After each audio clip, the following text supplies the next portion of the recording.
नमस्कार, आप देख रहे हैं फर्स्ट फास्ट इंडिया न्यूज। मैं हूं आपके साथ हेमा साहू और वक्त हो चला है फटाफट 50 बड़ी खबरों का।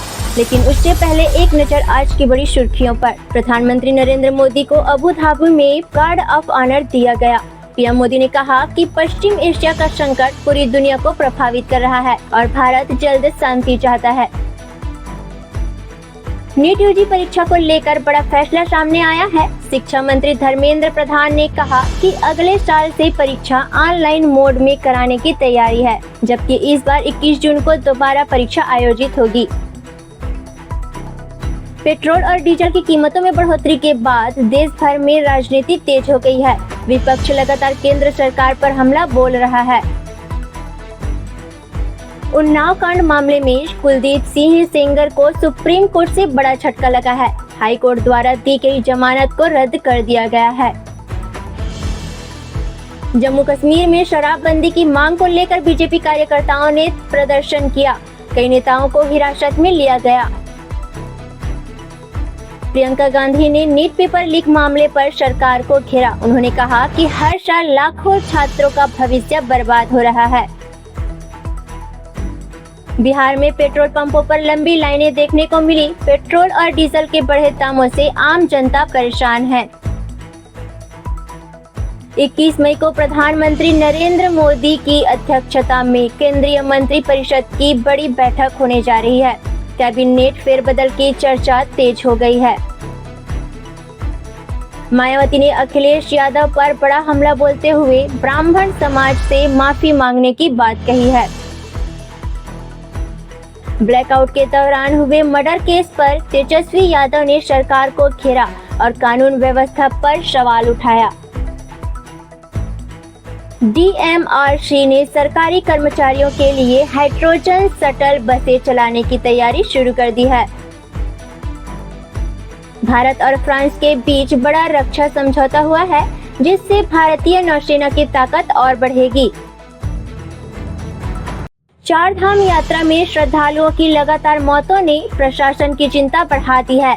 सबसे ज्यादा मौतें केदारनाथ में दर्ज की गई है। दिल्ली हाई कोर्ट की जस्टिस स्वर्णकांता ने शराब नीति केस से खुद को अलग कर लिया है। सोशल मीडिया पर निशाना बनाए जाने पर उन्होंने नाराजगी जताई है। पश्चिम बंगाल में शुवेंदु अधिकारी ने नंदीग्राम सीट से इस्तीफा दे दिया है, जिससे राज्य की राजनीति गर्मा गई है। उत्तर प्रदेश में मंत्रालयों के बंटवारे को लेकर अखिलेश यादव ने तंग कसते हुए कहा कि विभागों की पर्ची भी ऊपर से तय हो रही है। विभागों की पर्ची भी ऊपर से तय हो रही है। तेज प्रताप यादव ने पेट्रोल डीजल की कीमतों पर बयान देते हुए कहा कि सरकार खुद इलेक्ट्रिक वाहनों को बढ़ावा देने की बात करती रही है। डीडीयू में पेड़ कटाई के विरोध में छात्रों और एबीवीपी ने प्रदर्शन किया और चिपको आंदोलन की चेतावनी दी। इलाहाबाद हाई कोर्ट ने गंगा में नॉनवेज पार्टी मामले में 8 आरोपियों को जमानत दे दी है। सीएम मोहन यादव ने अपने काफिले की गाड़ियों की संख्या कम करने के निर्देश जारी किए हैं। दिल्ली सामूहिक दुष्कर्म मामले में सौरभ भारद्वाज ने पुलिस से जवाब मांगा है कि घटना को 2 दिन तक क्यों छिपाया गया। कांवड़ यात्रा और बकर ईद को लेकर राजनीतिक बयानबाजी तेज हो गई है। कई नेताओं ने प्रशासन से समान नियम लागू करने की मांग की है।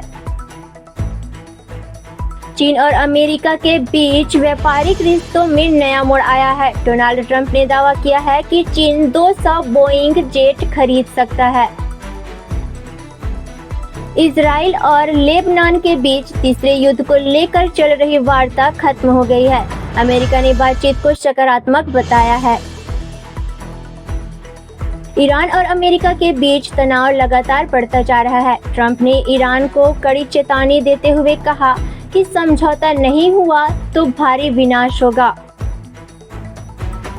विदेश मंत्री एस जयशंकर ने कहा कि हार्मोज क्षेत्र के हालात अच्छे नहीं हैं और भारत इस स्थिति पर लगातार नजर बनाए हुए है। ओमान तट के पास गुजरात का एक जहाज हादसे का शिकार हो गया।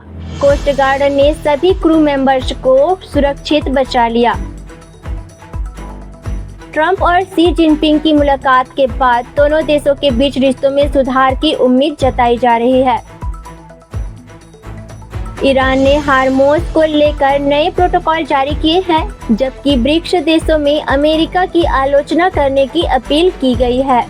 तो ये थी देश और दुनिया की बड़ी खबरें। अगर आपको हमारा यह वीडियो पसंद आया हो तो लाइक, शेयर और हमारे channel first fast India news को सब्सक्राइब करना बिल्कुल ना भूलें।